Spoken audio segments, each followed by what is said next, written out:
22일 경제시황. 국내 증시가 다시 회복되는 모습을 보이면서 개인 투자자가 빚을 내 주식을 사는 신용거래융자 잔고도 늘어난 것으로 집계됐습니다. 금융투자협회에 따르면 어제 21일 기준 신용거래융자 잔고는 18조 1,470억 원이라고 합니다.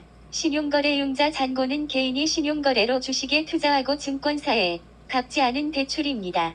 코스피 지수가 다시 2,400대까지 오르는 등 회복을 보이면서 저점을 통과했다고 생각해 이른바 빅2를 활용한 투자가 다시 커지는 것으로 풀이됩니다.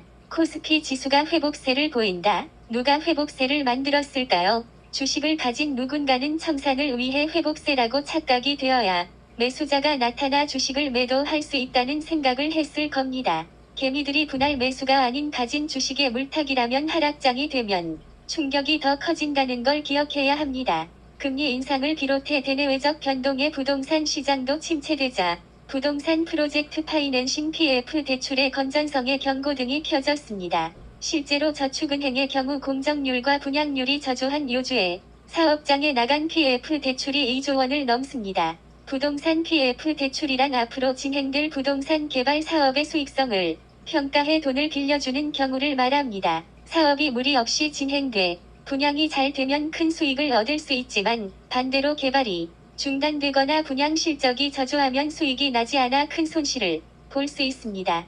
나이스 신용평가에 따르면 불과 1년 사이 2배 넘게 늘었습니다. 아파트 건설 자재 비용 등 인건비가 올라 주변 부동산 시세보다 분양 아파트 가격이 높아진다면, 그리고 분양 받는 사람의 대출이 막힌다면 어떻게 될까요? 에이, 그걸 왜 걱정해? 새마을금고, 신용협동조합, 그리고 조합이 보장을 한다는데 뭘 걱정해? 땀이 안 되면 기웃거리지 말고 돈 없음 여기에 끼지 마라. 알았니? 돈도 없는 게 어디 들어와. 살아가려고 하는지 참, 이 따라오려는 거지들을 위해 언제까지 이 짓을 해야 하는지. 이런 마인드는 연예인들과 똑같은 심리입니다. 내가 돈을 벌지만 너희들에게 감사하다는 표현을 한다는 크크. 이해가 안 가실 겁니다. 저 사람들은 분명 나를 섬긴다고 하고 감사하다고 하며 나를 섬기는 것 같은데 저 사람들은 돈을 많이 벌고 난 더 이상 말할 게 없죠.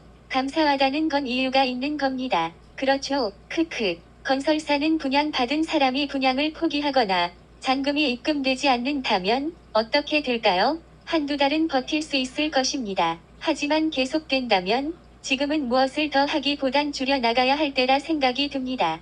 건설사는 감사합니다. 항상 아파트를 건설한다는 계획만 세우면 이익을 보겠다고 달려드는 사람의 탈을 쓴 노비, 좀비가 넘치니까요. 그럼 다음 주에 또 요 희망을 걸고 뵙겠습니다. 흐흐.